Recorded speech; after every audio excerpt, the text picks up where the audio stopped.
যারা এতিমকে ভালোবাসে আল্লাহ তাদেরকে ভালোবাসে। এবং আল্লাহর হাবিব সাল্লাল্লাহু আলাইহি ওয়াসাল্লাম বলতেন, আনা ওয়া কাফিলুল ইয়াতীমি ফিল জান্নাতি কাহাতাইন, আমি এবং এতিমের রক্ষণাবেক্ষণকারী এইভাবে প্রতিবেশীর মতো জান্নাতে থাকব। এই দুই আঙ্গুলের মাঝে যেমনি গ্যাপ নাই, আমার আর এতিমের রক্ষণাবেক্ষণকারী তার বাড়ির মাঝখানে কোনো গ্যাপ থাকবে না জান্নাতে। We will be neighbour in paradise. জান্নাতে এরকম আমরা কাছাকাছি থাকবো। আল্লাহু আকবার পড়েন। তাহলে এতিমের রক্ষণাবেক্ষণকারীকে আল্লাহ তাআলা ভালোবাসেন। যারা এতিমকে পছন্দ করে না, এতিমকে তাড়িয়ে দেয়, তাদেরকে আল্লাহ পছন্দ করেন। আল্লাহ তাআলা বলেন, আরাআইতাল্লাযী ইউকাযযিবু বিদ্দীন ফাযালিকাল্লাযী ইয়াদুউল ইয়াতীম। যারা আখিরাতকে অবিশ্বাস করে তারাই এতিমকে ঘাড় ধাক্কা দিয়ে তাড়িয়ে দেয়। কোনো বিশ্বাসী কখনো এতিমের সাথে খারাপ আচরণ করে না। আপনাদের যাদের মন শক্ত, অনেকের চোখ দিয়ে পানি নামে না। আমার এক আত্মীয় আছে, খুব আল্লাহওয়ালা। আমার জীবনে এত আল্লাহওয়ালা আমি দেখি নাই, কিন্তু ওনার চোখ দিয়ে পানি নামে না। বারবার এসে আমারে বলে যে, মিজান কি করবো বলো, তুমি একটু মোনাজাত ধরো। আমার মনে আছে আমি ওনাকে নিয়ে মোনাজাত ধরতাম, তো ওনার কান্না আসে না চোখ দিয়ে। এত আল্লাহওয়ালা, খুব ভালো মানুষ, কিন্তু চোখ দিয়ে পানি নামে না। এটা অনেকের হয়, নানা কারণে হয়।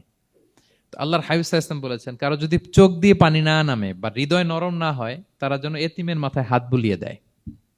এক সাহাবী এসে বলেন, ইয়া রাসূলুল্লাহ, আমার হৃদয়টা বড় শক্ত, হৃদয় নরম হয় না।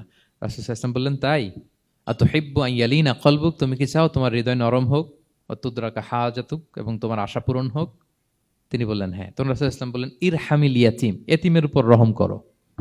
ওয়ামসা আলা রাসি, এতিমের মাথায় হাত বুলিয়ে দাও। ওয়া আতইমহু মিন তুআমিক, তোমার খাবার এতিমকে খাওয়াও। তালিনু কলবুক, তোমার অন্তর নরম হবে। তুদরাকা হাজাতুক, তোমার ইচ্ছা পূরণ হবে। তাহলে হৃদয় যদি শক্ত থাকে, কার মাথায় হাত বুলাবেন? বুলাইছেন কখনো? খুঁজে খুঁজে হাত বুলাবেন। বাংলাদেশে তো অনেক অরফেনেজ আছে, অনাথ আশ্রম, ওখানে যাবেন।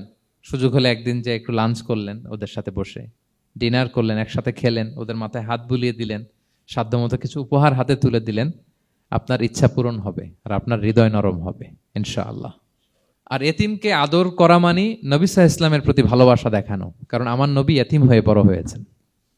এতিমের প্রতি ভালোবাসা প্রকারান্তরে নবী সাল্লাল্লাহু আলাইহি ওয়াসাল্লামের প্রতি ভালোবাসা দেখানো হয়, কারণ আমার নবী এতিম হয়ে বড় হয়েছেন। সুবহানাল্লাহ। কিন্তু তার বিপরীতে আমরা সমাজে কি দেখি? এতিমের মাথায় হাত বুলানো তো দূরের কথা, এতিমের সম্পদও খেয়ে ফেলে অনেকে। হ্যাঁ, এরকম আছে না? এতিমের সম্পদ দেদারসে গিলতেছে। কি যে আমাদের চিন্তাধারা! দেখবেন, যে লোকটা এতিমের সম্পদ গিলে, ওরা রোজা অবস্থায় এক ঢোক পানি গিলাতে পারবেন কিনা দেখেন। যে বলেন একটু পানি খান তো, খাবে না কেন? হারাম। তো ওই হারাম কিন্তু গিলতেছে ইচ্ছা মতো। রোজা অবস্থায় এক ফোঁটা আপনি পানি গিলাতে পারবেন না এরে, কেন? হারাম। কিন্তু ওইদিকে ভাতিজার সম্পদ গিলতেছে দেদারসে। আল্লাহ বলেন, এটা ভাতিজার সম্পদ না, এটা তুমি জাহান্নামের আগুন পেটে ঢুকাচ্ছ।